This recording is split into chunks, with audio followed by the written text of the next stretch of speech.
Hello, everyone, and welcome to another episode of Spotlight on Security Tech Insights. Today, we're going to talk about boosting cyber resilience with Cohesity and Red Hat. With ransomware being on the rise and customers needing more than just a backup, enterprises need proactive readiness and defense more than ever. My name is Theresa Miller. I am the Senior Director of Technical Marketing, and today I am joined by a very special partner guest. Can you introduce yourself? Hey, Theresa, thanks for having me. My name is Alan Cowles. I'm a Principal Technical Marketing Manager at Red Hat, and I focus on building solutions with our products, Red Hat OpenShift, specifically OpenShift virtualization, and our integrations with our various industry partners, Cohesity being one excellent example there. Yeah, I'm really excited to talk about not only the challenges that we're seeing, but the partnership. So let's go ahead and dive into our first question. So as we start unpacking our topic today, cyber resilience as a whole is critical to enterprises and all of our listeners. Can you talk a little bit about why this is the case? Sure. I mean, obviously, I think the best way to look at this is, the best place to start here is that every cyber attack is different. The points of ingress differ. The attacks can be simple, they can be complex. You can look at like something where they simply encrypt your files and hold the data for a ransom, and you have to pay that in Bitcoin, or they can then, exfiltrate that data and use it for other nefarious purposes. You can have security vulnerabilities that are there like day zero. They can exist within your system, and those can spread more quickly than in the past. It means that attackers can often take advantage of the situation and execute things more quickly, potentially doing more damage in a small amount of time. So honestly, just with the scale of what can come from a cyber attack, it's something you always need to be prepared for. And I think having a very well-defined and executed cyber resilience plan is obviously something that has to be considered. I think you bring up some really great points, Alan. When I think about what our customers are telling us, security being ready for that wide variety of attacks really leaves enterprises living in the moment, and they can do the best that they can when it comes to putting different levels of prevention in place. But the reality is, and I think as you described, cyber attacks still find their way through just because of that wide variety of attack vectors. Yeah, I think where we're seeing the biggest issue today is how we've got so many interconnected systems and interdependent systems. You can have. I'll give you an example. Let's think of like the ILO ports on a server that are used for server management and actually get you physically into the ability to restart that machine or wipe its disks or give you a console access. And most people, they follow very good security practices. Those are only accessible from like an internal management network that's non-routable. But, there's a very good chance that those machines live in the same data center with some other system that is also attached to that management network for, ease of management purposes. But then that system has access to a public network, or that system is accessed by a person whose credentials have been, somebody has figured out their username and password. And if they can authenticate as that person, then they can access that internal network. And then once they get into that, you realize that they can get into something else. And, it just blows up from there. That's a really interesting point. And I think that when you mention that level of management at the ILO port on the infrastructure, I think sometimes we forget that that could be vulnerable, and something as simple as compromised credentials could expose that. So yet another great example of what our teams, whether it's the infrastructure or security teams, have to figure out from the enterprise perspective. It's complicated. Theresa, it's complicated to deal with all that. In fact, some of the stuff isn't even a vulnerability based, as if it's as much as it is dealing with all these things, visualizing all these threat vectors is complicated, and it's little things you overlook. You can't, I can't cite an exact number here. You hear the story. It's like 90% of all statistics are made up on the spot. So I'm going to make up a statistic on the spot. But I read an article somewhere not long ago where like 75% of servers with like a Dell iDRAC are still using the default credentials of admin and Calvin. It's well known, published, that the default admin username is admin. The default password is Calvin, whoever Calvin is, Calvin Klein, I don't know. But that those credentials were never changed by the admin. It's just an oversight. It's not looked at, but that is something that bad actors, that they are well aware of. And if they get access to your network, that's the first thing they're attempting to log into those systems.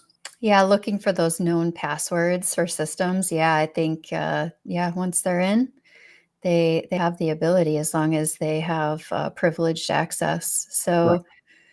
pretty interesting. And I think I think this kind of bodes well to our next topic. I have another question for you, Alan. As the industry is transitioning more to modern hypervisors, can you explain some of the factors around why enterprises are moving that way? Sure. This is actually, Theresa, I'm glad you asked this question. This one's right up my alley, especially with the time I've spent in the last year focused on OpenShift virtualization, things like that. I think that what you see from a lot of customers is the IT landscape, we mentioned it a minute ago, it's constantly changing. It has to adapt to different use cases. AI coming in here has really shaken a lot of things up in the last year. That's one example. Another thing that has shaken things up are, people having to reassess, years long dependencies on specific hardware vendors or specific software vendors. People are having to assess how their workflows best benefit them. You hear of people deciding, okay, we're 100% all in on the cloud, and they start shifting all their stuff up, and then the next year they get that cloud bill, and then it's like, oh, let's shift to this other cloud, or you've got people who are dependent on secure data at a site that can't be hosted in a cloud environment, so they must keep it on site. And I think what you end up with in the long run are people that they find the cloud for the right use cases. They find on-prem for the right use cases. They find a hybrid approach is the right use case. I think what they do, though, is that they get used to how easy things are to do in the cloud, having everything as a service, right? Whether that's like serverless compute or queuing up a virtual machine or bringing a containerized application online. And they get used to that experience. So having a platform, a full application platform, like something like OpenShift, where you can, have all of those functions, in one place. And then having the benefit that OpenShift itself can run on-prem or in major cloud providers, so you can have that hybrid approach and still have that same experience everywhere. So I'm thinking about like hybrid, I think is definitely a way a lot of organizations are going. And I think your points around the hypervisor changes that, while maybe they were leveraging a more traditional hypervisor in the past, these other options like cloud and SaaS are actually making that transition more interesting. I think from a price point, there's often opportunity. I think there's still security concerns. We'll get to that in a minute, but I like that you're bringing this up. You mentioned OpenShift as well. I think, I think enterprises have a lot to think about when they're talking about the hypervisor side of this equation, which is really introducing a level of change that ultimately impacts the security conversation as well. So let's transition to that. While while the landscape change in hypervisors and where that data is located is impacting cyber attacks, the complexity of attacks as a whole may be able to take advantage of some of those changes. So enterprises must have the opportunity to ensure that they keep the right cyber resilience strategy in place with multiple copies of data to successfully keep that business running or get it back online quickly. So there's a lot to unpack there, but what are your thoughts on how this all plays out? Well, Theresa, I think you touched right on you hit the nail on the head there, in that in these cases with cyber resilience, looking at it from the point of the hypervisor, looking at it from the point of the security that applies to that. Okay. You've got procedures, functions, integrations with partner products that have been well established and validated for the past 5, 10, 15 years. And you've got administrators who are very familiar with those workflows and what they would do to mitigate a situation should something undesirable happen. And then you have these modern hypervisor solutions like OpenShift virtualization, where while not new, the KubeVirt project itself has been around since like 2016. That's the upstream project that it's based on. It being adopted as an enterprise solution with OpenShift virtualization, there hasn't been that long ramp of people building partner integration tools and things like that, right? So, or people being used to how to address each of these challenges in a modern hypervisor. I think it comes right back to your question, is that honestly, it's not so much the hypervisor or the infrastructure that supports the workload. It's the workload itself and the data that's what matters, right? And you mentioned, the cyber resilience strategy having multiple copies of data that keep the business running, get it back online quickly. Mm-hmm. And to be frank, if you're experiencing a cyber attack of some type, let's call it what it is. That is a disaster, right? And so the same principles to mitigate a cyber attack are the same principles that you use really in any other disaster recovery situation. Whether you're trying to rebuild after a fire, or you're doing a failover in advance of a hurricane warning or something like that. The important part is the application and the data, and that's what you need to focus on. So I guess the thing is, depending on the complexity of the attack, you need to have an assortment of alternative backup options, because, in the long run, you can take up all the backups in the world, but it's that reliable restore that really matters. And how, like you said, how quickly you can get it back. If I told you that, if you were only taking backups on Sunday afternoons, there's a thing we call the recovery point objective, okay, RPO, and that is how often you do take a backup. Where can you restore to? So let's say you take weekly backups on Sunday afternoons, right?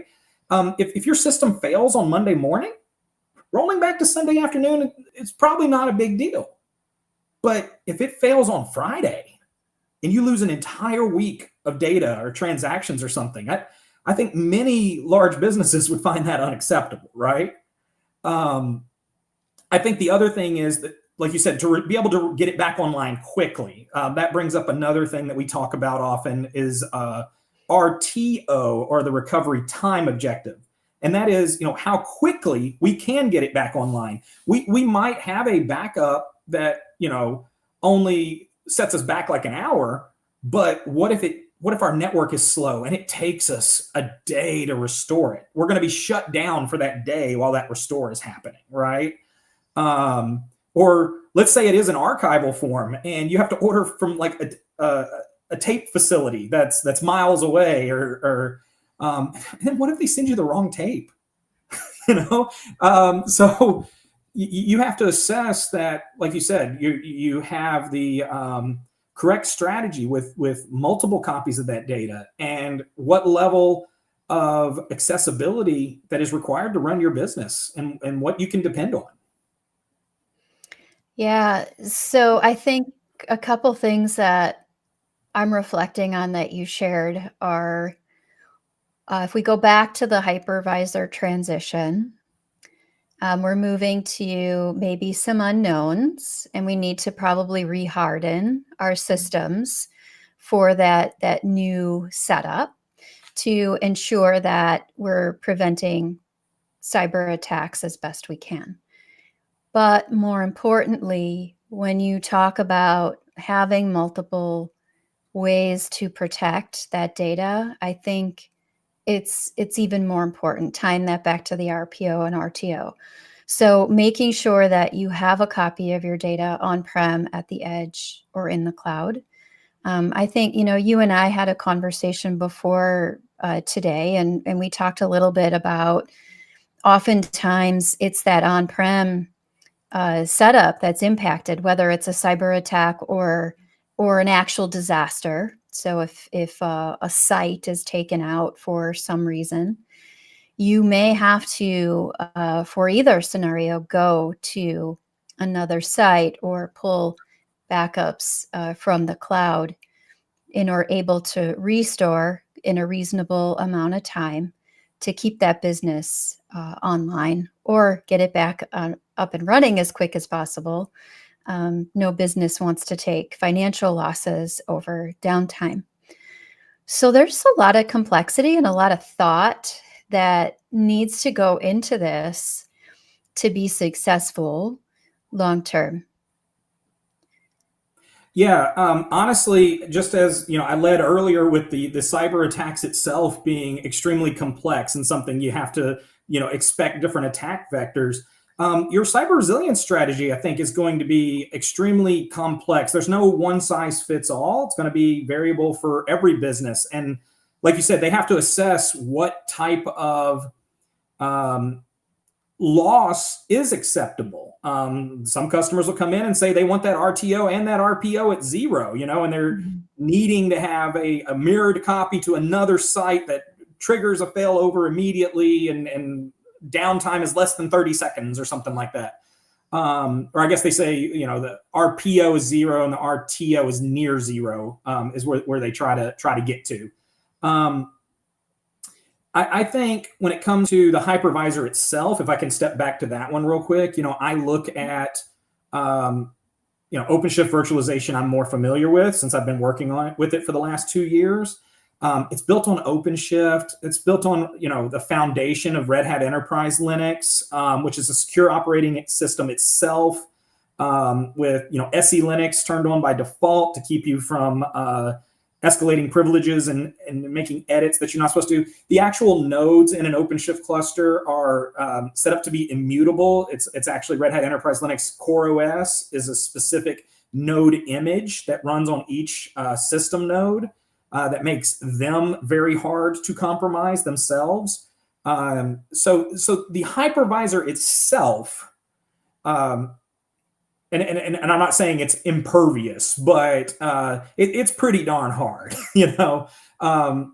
I do think the focus is in, I like to focus more on the applications, the data themselves, the virtual machines in the hypervisor environment, and how those are backed up and restored successfully.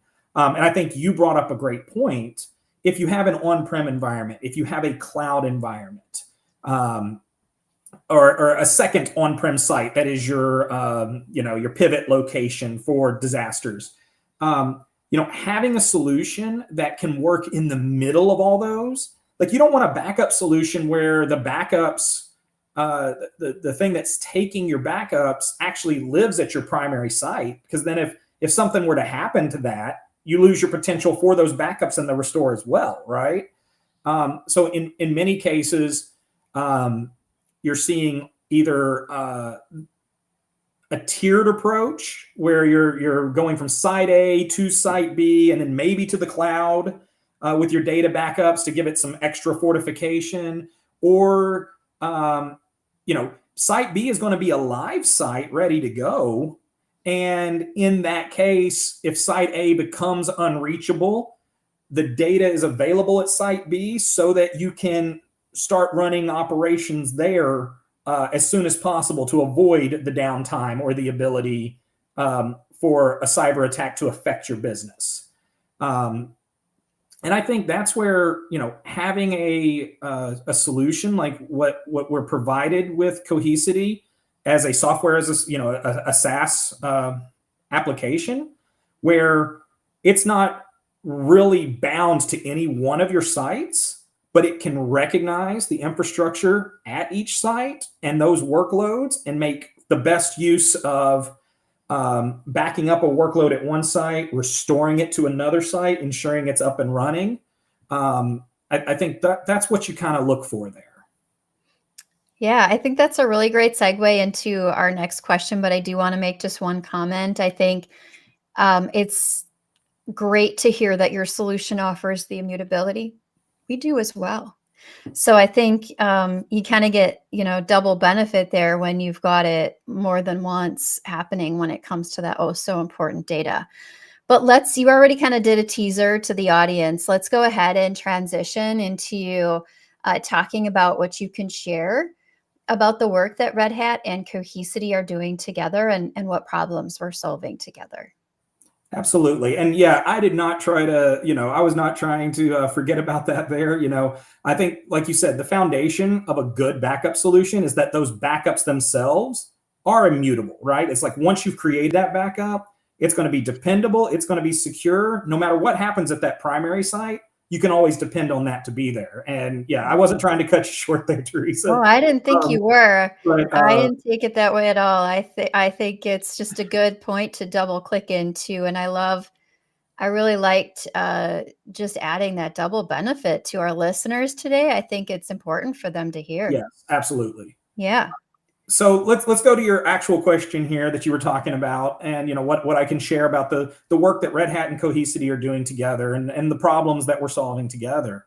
And I think we start out with what I was talking about previously about having it available, having Cohesity available as a SaaS service, having OpenShift available in multiple versions in the cloud, on-prem, so that having this solution of these two working together gives you that ability to manage the apps and the data, everywhere, from wherever they currently live to wherever you want to back them up to wherever you want to restore them. And as you know, Red Hat is built on an open source foundation, right? Our products themselves, they get stronger through collaboration with the community, and not only the community, but with our integration partners. We depend highly on the solutions that our partners develop and integrate with our products to provide additional features and enhancements. Anybody, honestly, within OpenShift, we have a native backup tool. It's actually called OADP. It's the OpenShift API for data protection. But if you've ever used it, Theresa, writing out a backup plan in YAML and copying and pasting it into a text field it's not a lot of fun, right? You got to, YAML's made things so easy, but having to get your spacing right and stuff like that. So having like a partner integration with Cohesity where you have this nice UI and you can click on what you want to back up and you can tell it to back it up through like a ClickOps process, or even if you do want to automate these processes, the fact that Cohesity does make their API available so that you can call these as part of automated functions, and the fact that these two products work so well together, When I think about, recent collaboration, I'm going to come back to the virtualization thing. Again, I've been focused on that, right? But um, when you look at the big virtualization solutions for enterprise that have been out there for many years, they've had this long runway where they've built up huge partner ecosystems over that time frame, whether it's 10, 15, 20 years. And partners have come and gone and solutions have come and gone, but the hypervisor itself has remained resilient, and workflows have changed over that time. But here we are with OpenShift virtualization, really, GA for going on 5 years now, really haven't taken off with the 4.12 release of OpenShift. Our current is 4.18. So, you're looking 3 releases a year. So about 2 years ago is when it really took off and people were starting to consider it for enterprise workloads. And that's the point where our integration partners started taking it seriously. So if you look at like working with an integration partner like Cohesity, we don't have a 20-year on-ramp. We've had 2 years, and the things that they've managed to do in that time to get reliable backup and recovery for virtual machines and applications for OpenShift. I mean, it's pretty amazing. And it wouldn't have happened if the Red Hat teams and the Cohesity teams couldn't have worked together. I think that was so well said. I think that we're addressing a lot of what we talked about today, right? So cyber threats, attacks, disasters are prolific. They're almost part of daily enterprise life. And when you look at that transition at the hypervisor level as well, for a variety of reasons, to other options such as Red Hat OpenShift, I'm glad that we are able to come together to provide that robust level of backup solution to protect your workloads in a way that is efficient, offers that immutability, and really helps both of our customers. So I'm glad we get to do that. And I think there's a lot out on each of our websites as well for those that want to go a little bit deeper. So I want to transition us to a takeaway for our audience today. What could you share as some parting thoughts for them before we wrap things up? Sure. I've got 2 quick thoughts to wrap this up. I know I've been talking for a little while here, and I don't know if people get bored of hearing of my voice or tired of hearing of it. But, I think the most important key takeaway is to know that you're not in this alone, right? It's extremely rare nowadays not to see a news story or a thread on Reddit about how someone somewhere was affected by ransomware or a phishing scheme, or how credentials were manipulated to compromise a system at a hospital or a bank or even a city government, right? So it's important to know that there are solutions out there that can help you identify the risk and, most importantly, mitigate the consequences. A solution like Cohesity that can provide you safe, reliable backup and restore capabilities for when those applications and data that are most important to you are threatened. Well said. Thank you for sharing all of your wisdom and ideas and thoughts from your experiences today, Alan. I appreciate that you were able to join me. Theresa, it's been a pleasure. I love talking about this stuff. I have no problem talking about it. So it's been a great time. Thank you for having me. Of course. And thank you to all of our listeners who tuned in. And that wraps up another episode of Spotlight on Security Tech Insights.